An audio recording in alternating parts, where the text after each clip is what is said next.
दोस्तों, आज हम बिल्व के विषय में थोड़ी सी चर्चा करेंगे क्योंकि ये कोई इंडिविजुअल पेप टॉक का विषय नहीं है।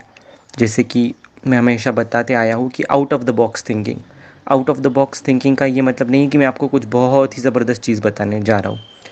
वैसी उतनी हमारी औकात नहीं है कि कोई आउट ऑफ द बॉक्स हम सोचें।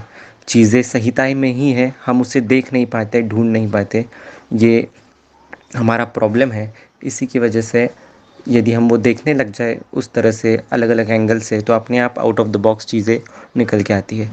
तो अभी बिल्व के विषय में यदि देखें तो सबसे पहले उसकी पर्याय देखने चाहिए कि किस नाम से वो कहा गया है। तो बिल्व को कहा जाता है रोगाण विलति भिन्नति, जो रोगों के समूहों को नष्ट कर दे वो बिल्व है। उसे ही शांडिल्य भी कहा गया है, यानी कि जो पीड़ा को दूर करता है। उसे ही मालूर कहा गया है, जो शरीर की शोभा बढ़ाता है। तो पर्यायों से भी उसकी व्याप्ति समझ में आती है, कहाँ कहाँ पर उसे यूज़ किया जा सकता है। अब very out of the box thinking बिल्व के बारे में यह है कि इसका समावेश आस्थापनोपग महाकषाय में, अनुवासनोपग महाकषाय में, ये दोनों ही जगह किया हुआ है और अर्शोग्न महाकषाय में भी है। तो अब देखिए इसका कार्य क्षेत्र पक्वाशय पर जा रहा है और इसका सीधा सा अर्थ है। और यदि हम श्लोक भी देखें अग्र संग्रह का चरक का, तो वो कहते हैं कि बिल्वम सांग्राहिक दीपनीय वात कफ प्रशमनाणाम। तो ये आपको कभी नहीं भूलना है कि वात कफज कंडीशन में जहाँ जहाँ पर संग्रहण की आवश्यकता है और दीपन करने की आवश्यकता है वहाँ तो यूज़ करना ही है, तो जाहिर सी बात है। लेकिन अभी इन 2-3 संदर्भों को यदि हम साथ में देख लें तो बिल्व एक ऐसा द्रव्य है जो पुरुष अग्नि पर काम करता है।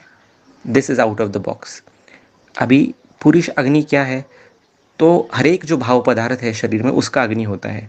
तो पुरुष का भी एक अग्नि है, मूत्र का भी एक अग्नि है, हर एक परमाणु का अग्नि है। वहाँ पर जो पचन होना आवश्यक है उसके लिए अग्नि होता ही है। तो पुरुष के अग्नि पर काम करने वाला द्रव्य जो है वो बिल्व है। इसीलिए उसे आस्थापनोपग में भी लिया है, अनुवासनोपग में भी लिया है और अर्शोग्न में भी लिया है। इस लिहाज से देखा जाए तो यदि बिल्व का नित्य सेवन अपान काल में ऐसे रोगियों को दिया जाए जिनको आंत्र दौर्बल्य है, नित्य पक्वाशय से रिलेटेड कोई प्रॉब्लम है, आईबीएस है, अल्सरेटिव कोलाइटिस है, क्रॉनिक कॉन्स्टिपेशन है, तो वहाँ पर संग्रहण होने के बावजूद ये आस्थापनोपग होने के कारण मलों को पुरुष अग्नि को क्वालिटी वहाँ पर सुधार के आगे जाके उसकी वजह से मल प्रवृत्ति अच्छे होने में मदद होगी। तो इसको सूक्ष्म मात्रा में आप अपान काल में इसको दे सकते हैं इन सब इफ़ेक्ट्स के लिए। और एक इम्पॉर्टेंट बात आपको बताना चाहूँगा कि बिल्व के साथ ही ऐसे 2 और द्रव्य है, एक है शतपुष्पा और दूसरा है मदन फल, जिनको आस्थापनोपग और अनुवासनोपग दोनों में यूज़ किया गया है।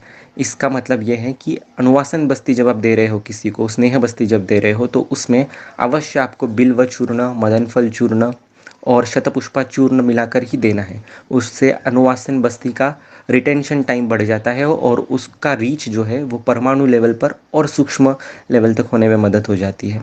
और आस्थापन ओपक भी है, तो उस ये तीनों का कॉम्बिनेशन आपको यूज़ करना ही है कल्क में, काढ़े में, ताकि आस्थापन बस्ती की एक्शन और अच्छे से होने लग जाए। ये तीनों ही द्रव्य भी पुरुष अग्नि पर बहुत अच्छी तरह से काम करते हैं। तो पुरुष अग्नि पर भी करते हैं और शोष्यमान वह्नि पर भी करते हैं। जैसे गृहिणी में बताया, तो शोष्यमान वह्नि कोई अलग प्रकार का वह्नि नहीं है, वो वही वह्नि है जो गृहिणी में स्थित है, लेकिन उसका जो इफेक्ट नीचे तक दिखता है, तो उस नीचे के इफेक्ट को और वृद्धिंगत कराने वाले ये ऐसे द्रव्य है।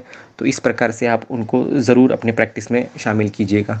बिल्व पत्र स्वरस का तो बहुत ज़्यादा फ़ायदा अनेक कंडीशंस में होता है। नित्य का जो दौर्बल्य आता है तो उसमें एक करीब 10 ml स्वरस, 10 ml खड़ी शक्कर में मिक्स करके ये दौर्बल्य का भी नाश करता है। विषम ज्वर, वात्तिज्य, हृदरोग, इनको भी कम करने में मदद होती है। बिल्व जो है ये मूत्र संग्रहणीय भी है। इसके जो पत्ते हैं वो मूत्र संग्रहणीय भी है। बहुत सारे हम पेशेंट्स देखते हैं प्रमेह के, जिनको बहुत बार मूत्र प्रवृत्ति होती है। बिना प्रमेह के भी ऐसे बहुत सारे रुग्ण आते हैं जिनको वारंवार मूत्र प्रवृत्ति होती है। उनमें यदि आप बिल्व पत्र स्वरस थोड़ा सा हरिद्रा चूर्ण मिक्स करके या अजवाइन चूर्ण मिक्स करके देते हैं तो इससे बहुत ज़्यादा लाभ दिखता है।